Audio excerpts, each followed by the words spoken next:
안녕하세요. 이데일리 박정수입니다. 오늘은 코스닥 시장에 대해서 좀 짚어볼 건데, 우선 최근 시장 상황을 짚어보면은 코스닥은 상승장에서는 코스피보다 더 오르고 하락장에서는 더 크게 흔들리는 모습이 이어지면서 시장 안팎에서는 코스닥 시장의 구조적 한계를 보여준다, 이런 지적이 나오고 있습니다.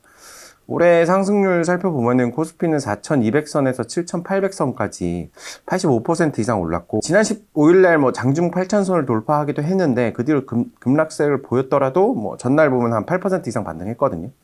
그래서 총 85% 올랐고, 여기에는 엔비디아 깜짝 실적, 인구 AI 반도체 수요 기대 이상으로 살아난 데다가 삼성전자 노사가 임금 협상 잠정 합의에 이르면서 총파업 리스크가 완화됐다, 이러면서 크게 올랐거든요. 그래서 엔비디아 살펴보면은 2027 회계연도 1분기 실적이 시장 기대치를 웃돌면서 글로벌 반도체 투자 심리가 살아났고, 엔비디아 1분기 매출이 816억 달러, 전년 동기 대비 85% 늘었습니다. 데이터 센터 매출이 752억 원으로 전년 대비 92% 늘었고, 조정주당 순이익이 1.87달러를 기록했고, 2분기 매출 가이던스도 910달러를 제시했거든요. 그래서 엔비디아 실적이 서프라이즈 깜짝 실적을 냈다, 이런 게 호재로 엔비디아 실적이 좋아지면 당연히 국내에 있는 SK 하이닉스나 삼성전자가 HBM 공급 확대, 이런 호재로 작용하면서 반도체 밸류체인 전반의 수요가 재확인되는 계기가 됐다, 이런 평가가 이어졌습니다. 특히 삼성전자 아까 노사 리스크 얘기했는데 이게 좀 완화되면서 직접적인 호재로 작용했거든요.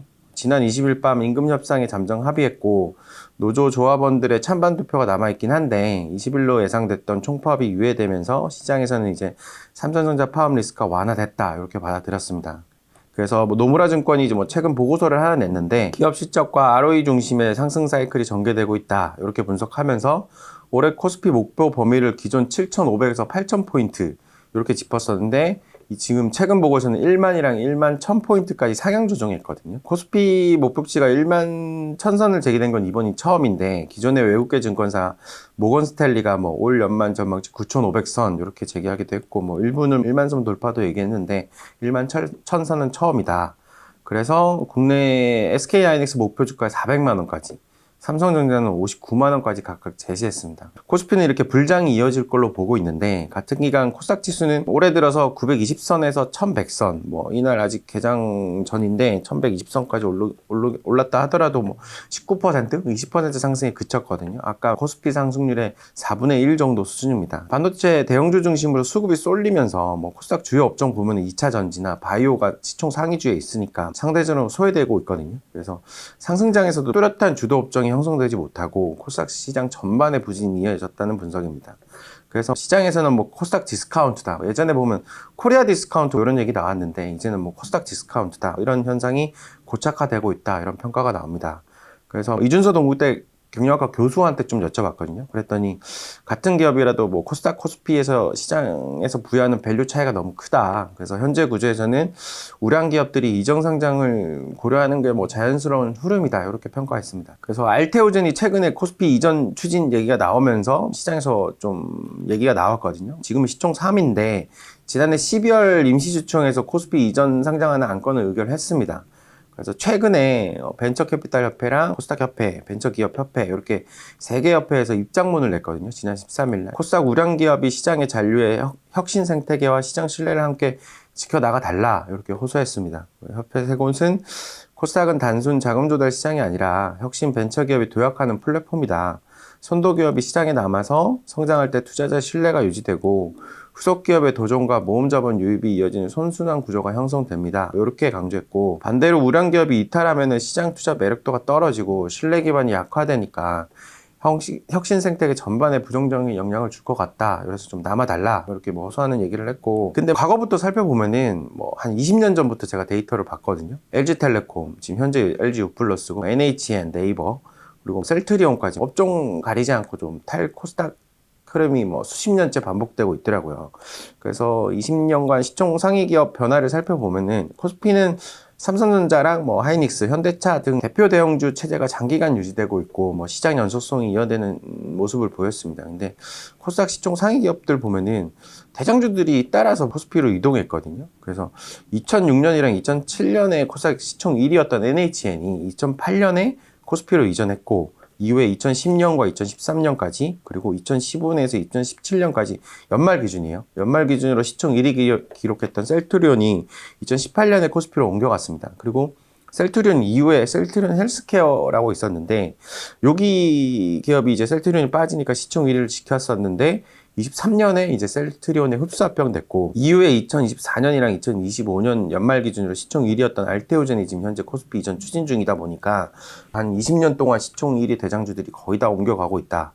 이렇게 봐도 될 것 같고 자본시장연구원의 김준석 연구위원께서 기업 가치가 저평가되는 시장이라는 코스닥 시장의 부적정 평판이 IT 기술 기업 중심의 코스닥 긍정적인 평가를 압도하면서 일반적인 이전 상장이 나타나고 있다 이렇게 말씀해 주셨고 그리고 대형 우량 기업의 이전 상장에 따른 코스닥 시장 성과 저하 또한 이전 상장을 유발할 수 있다 이렇게 짚어주셨습니다. 그래서 코스닥이 성장 기업의 최적 정착지가 아니라 코스피 진입 전 단계 계단 형식의 거쳐가는 이런 시장이다 평가가 나오고 있거든요. 그래서 이준석 교수께서는 부분적인 제도 개선만으로는 코스피 이전 상장을 막는데 한계가 있다. 코스피 시장을 따로 떼서 아예 그냥 독립적인 이런 체제로 형성해야 그나마 이전 상장을 막을 수 있지 않겠냐 이렇게 말씀해 주셨습니다. 그래서 20년간 이전 상장했던 상장사들 최근 10년으로 20년까지 하면 주가가 좀 차이가 있으니까 10년 단위로도 제가 한번 따져봤거든요. 근데 우선은 코스피로 이전한다 이러면 대표적인 밸류 이벤트로 받아들여지니까 코스닥 시장 대비 높은 밸류에이션 그리고 기관이랑 외국인 투자자율이 기대된다 이런 것 때문에 옮겨가기도 하는데 실제 이전 상장 한다면은 단기적으로 급등하는 경우도 많이 나옵니다. 다만 실제로 기업 가치 상승으로 이어진지를 두고는 좀 지켜봐야 된다. 평가가 엇갈리는 상황이거든요. 그래서 아까 말씀드렸다시피 10년치 이전 상장한 기업들 주가 흐름을 살펴보니까 총 16곳이었는데 10곳이 이전 상장 당일 대비 현재 주가가 떨어졌거든요. 그간의 시장 상승을 고려하더라도 주가가 떨어졌다는 얘기인데 콘텐트리 주간 같은 경우는 2019년에 이전 상장하고 전날까지 주가를 보면 한 83% 떨어졌거든요.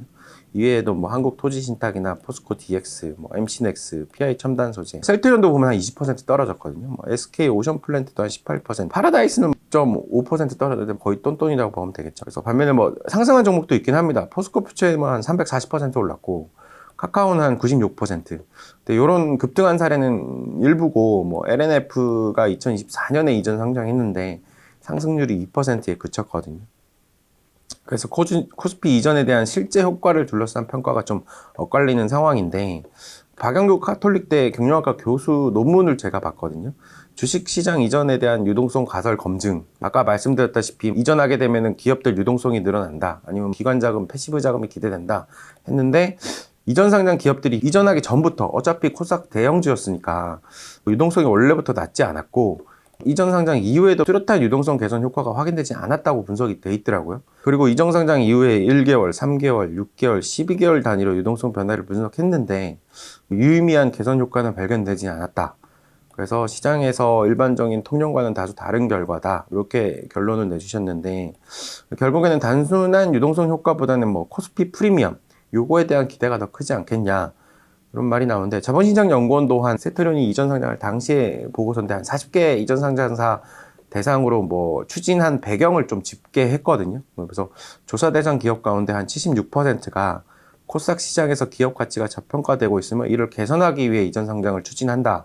그 외에는 기업 규모, 업종 특성 고려 한 60% 정도 되고 인지도 제고가 한 40%, 코스닥 시장 침체, 부정적 평판이 한 30%, 이런 게 이전 상장의 배경으로 꼽혔거든요. 그래서 결국에는 코스닥 상장사 이전 상장은 상위 시장 상장을 통한 기업 인지도 제고나 외국인 투자자, 기관 투자자 저변 확대보다는 코스닥 시장의 부진한 성과, 코스피 대비 저평가를 벗어나려는 목적이 크다.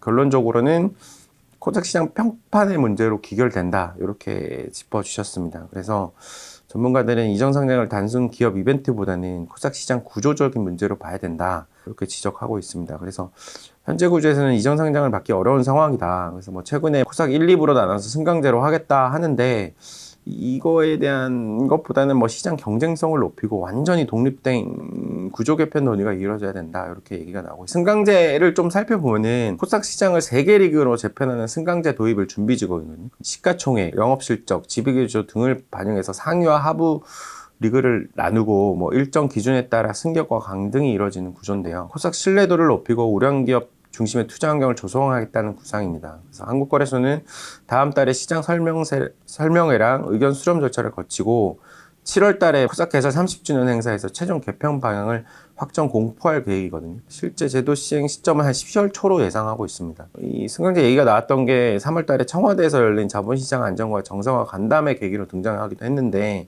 각 세그먼트 차별화된 진입 유지 조건 설정에 승강제 운영하고 부실기업 별도 관리한다, 이런 얘기가 나왔었고요. 이런 거를 다 따져서 재무 건전성이랑 성장성을 갖춘 기업이 한 100개 내외로 선별에 배치되지 않겠냐, 이런 얘기가 시장에서 나오고 있습니다. 그래서 다만 이제 이렇게 승강제로 이루어지게 되면은 코스닥 벤처기업 업계에서는 제도 취지와 달리 부작용이 나타날 수 있다, 이렇게 지적하고 있는데, 특히나 시가총액이나 매출 비중이 과도하게 반영되면 일부 상위 기업 중심으로 시장이 재편되고 나머지 대다수 상장사 투자 매력도가 떨어지지 않겠냐. 그래서 하브리그에 속한 기업은 낙인 효과가 발생하고 자금이 상위 리그보다 쏠리는 현상이 심화될 수 있다. 그리고 기특상장 이런 것도 하게 되니까 매출액 비준으로 가면은 미래성을 너무 보지 않는 거 아니냐, 이런 얘기도 나오고 있습니다. 그래서 전문가들이 정량지표 위주가 아니라 질적 평가를 해야 된다, 이렇게 얘기하고 있고, BK증권의 이건재 코스닥 리서치 센터장이 단순 시가총액 기준으로 세그먼트를 나누는 방식은 적절하지 않다, 이렇게 말씀해 주셨고, 가령 바이오 기업 중에서는 라이센스 아웃 등으로 성과 가이성 확보된 기업이나 이익 창출력이 검증된 기업을 포함하는 방향이 바람직하지 않냐, 이렇게 조언하고 있습니다.